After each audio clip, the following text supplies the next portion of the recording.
ভাঙড়ের যে খবরের দিকে আমাদের নজর রয়েছে, ভোর সন্ধ্যেবেলায় শুট আউট, একেবারে বাড়ির সামনে গুলি, আহত হয়েছেন এক যুবক। বাইকের উপর বসেছিলেন ওই যুবক এবং পেছন থেকে সেই সময় দুই দুষ্কৃতী তাকে গুলি চালায় বলে অভিযোগ। সরাসরি আমাদের প্রতিনিধি অনির্বাণ বিশ্বাস আমাদের সঙ্গে রয়েছেন। অনির্বাণ, একেবারে ভোর সন্ধ্যেবেলায় একেবারে বাড়ির কাছে এই যুবককে কে বা কারা এইভাবে গুলি চালিয়ে চলে গেল, কি জানতে পারছো?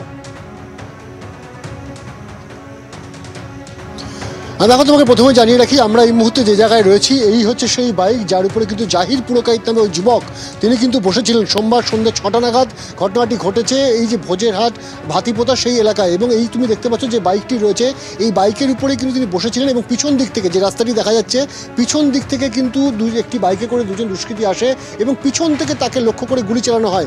যেটা জানা যাচ্ছে যে তার পিঠের ডান দিকের অংশে কিন্তু এই গুলি লেগেছে এবং তারপর কিন্তু এই রাস্তা ধরে অভিযুক্ত বা আততায়ীরা তারা কিন্তু পালিয়ে যায়। ফলত ভর সন্ধ্যেবেলা একেবারে বাড়ির দোরগোড়া তাকে কিন্তু গুলিবিদ্ধ হতে হয়েছে এবং যে জায়গায় দেখতে পাচ্ছ পুলিশ কর্মীরা দাঁড়িয়ে রয়েছে ঠিক তার ঢিলছোড়া দূরত্বে কিন্তু তার বাড়ি, এবং সেই জায়গায় কিন্তু একেবারে বাড়ির সামনে গুলিবিদ্ধ হতে হলো এই যুবককে, জাহির পুরকাইত যার নাম। এবং তিনি কিন্তু এখানকার স্থানীয় বাসিন্দা নন, এখানে তিনি পরিবার নিয়ে ভাড়া থাকেন এবং তিনি যে কলকাতা লেদার কমপ্লেক্স আছে সেখানে কিন্তু তিনি কর্মরত। স্বাভাবিকভাবে কিন্তু এই ঘটনায় এলাকায় চাঞ্চল্য ছড়িয়ে পড়ে এবং যেটা জানা যাচ্ছে যে তিনি গুলিবিদ্ধ হওয়ার পর তিনি পায়ে হেঁটে নিজের বাড়িতে পৌঁছন এবং স্ত্রীকে বলেন যে তাকে গুলি করা হয়েছে।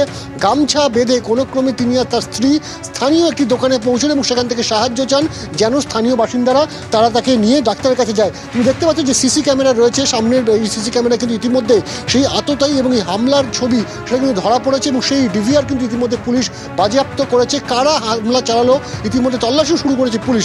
প্রাথমিক তদন্তে কিন্তু পুলিশ যেটা মনে করছে যে এই ঘটনা কিন্তু পূর্ব পরিচিতের ঘটানো হয়েছে, কারণ তাদের যেটা অনুমান যেভাবে এই ভাড়াবাড়ি এলাকায় এই জাহির পুরকাইত থাকতেন এইভাবে ভর সন্ধ্যায় ওই যুবকের উপর গুলি চালালো সে বিষয়ে তদন্ত করছে পুলিশ। আপাতত অনির্বাণ, তোমায় ধন্যবাদ।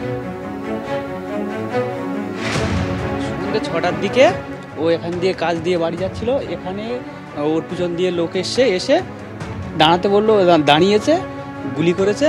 এবার জাহির এখানে তাড়াতাড়ি করে নেমে ওর বাড়িতে গেছে, এর ডান সাইডে এই জায়গায়, হ্যাঁ পিঠে এই সাইডে গুলি লেগেছে। এবার ছুটে ওর বউয়ের কাছে গিয়েছে, ওর বউ এবারে নিয়ে আমার দোকানে গিয়ে বলছে শিগগিরই একটু ডাক্তার কাছে নিয়ে চলো। আমি গিয়ে আবার বাড়িকে আমাদের এখানে একটা ডাক্তারের কাছে রয়েছে, ওখানে নিয়ে গেছি। এবার ওখান থেকে বলে হবে না, তুমি পাঠিয়ে দাও, ওই রুবিতে পাঠিয়ে দিয়েছি। হ্যাঁ হ্যাঁ হেঁটেই গেছিল। একদিকে 2.5 মাসের মধ্যে ফের শিয়ালদাতেই অস্ত্রের হদিশ, সেই বৈঠকখানা রোডে আগ্নেয়াস্ত্র সহ 5 জনকে আটক করেছে পুলিশ।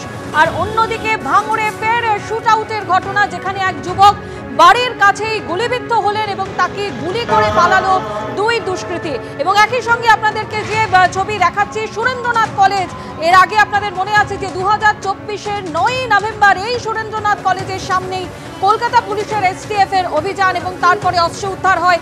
আবারও সেই বৈঠকখানা রোডে আগ্নেয়াস্ত্র সহ 5 জনকে আটক করেছে পুলিশ।